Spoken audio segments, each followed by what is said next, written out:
Salut Internet. Toi aussi tu aimes rire? Et toi aussi tu aimerais voir un vrai cartoon réalisé en live action avec des pièges absurdes et des poursuites délirantes à en faire pâlir un Tex Avery?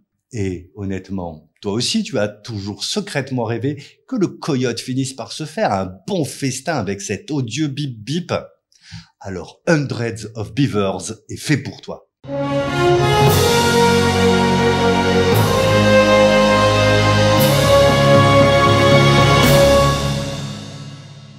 Il y a des films qui débarquent comme ça, avec un titre et un concept absurde qui nous font lever un sourcil, et Hundreds of Beavers de Mike Chesley en fait partie. On s'attend à une farce potache, à un petit délire tourné comme ça entre copains, et pourtant sous ces dehors totalement loufoques se cache un objet cinématographique aussi maboule que totalement maîtrisé. Le pitch est simple et totalement loufoque. On suit Jean Kayak, un vendeur d'alcool de contrebande dans l'Amérique du 19e siècle, qui va tout perdre du jour au lendemain. Son commerce, ses vêtements et à peu près toute forme de dignité. Pour survivre, il va devoir se transformer en trappeur, apprendre les dures lois de la nature et surtout capturer des centaines de castors. Et sur ce chemin, il croisera l'adversité, certes, mais aussi l'amour et une centaine de pièges, tous plus farfelus les uns que les autres. Alors ce qui frappe d'entrée dans Hundreds of Beavers, ce sont les choix radicaux de mise en scène. Le film est en noir et blanc, muet et entièrement axé sur les gags visuels. On est dans un mélange étrange et réjouissant entre les cartoons à l'ancienne, le slapstick burlesque à la Buster Keaton et une sorte d'hommage déglingué à Tex Avery. L'acteur principal, Rylance Hughes, porte tout le film sur ses épaules, avec un jeu totalement physique, excessif et engagé.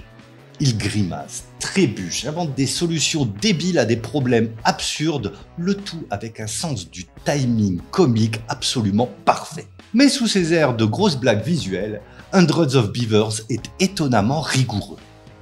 Le montage est ultra précis, les effets spéciaux, le son sont super soignés, tout est millimétré dans un seul but, que les gags fonctionnent. Et pour fonctionner, ils fonctionnent. On rit beaucoup. Souvent, parfois juste à cause d'un petit détail et parfois à cause d'un enchaînement de situations toutes plus absurdes les unes que les autres. Et les costumes de lapin ou de castor faits à la main et volontairement kitsch, les décors de plus en plus délirants, tout ça rajoute un charme fou à ce petit monde complètement dingo mais incroyablement cohérent.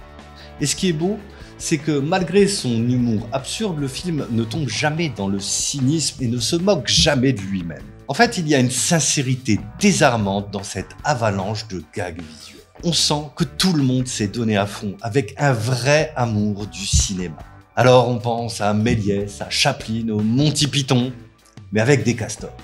Alors oui, ce n'est pas un film pour tout le monde. Il faut accepter le rythme frénétique, l'absurdité permanente et une certaine forme de répétition. Mais pour peu qu'on se laisse embarquer, Hundreds of Beavers devient un miracle. Un film à la fois débile, généreux, audacieux et incroyablement cohérent. Alors ce n'est peut-être pas un grand film au sens classique du terme, mais c'est une comédie visuelle virtuose qui fait un bien fou. Alors n'hésitez pas à venir emprunter Hundreds of Beavers à la médiathèque, vos zygomatiques vous remercient. Allez, bisous Internet, il y a un de ces quatre.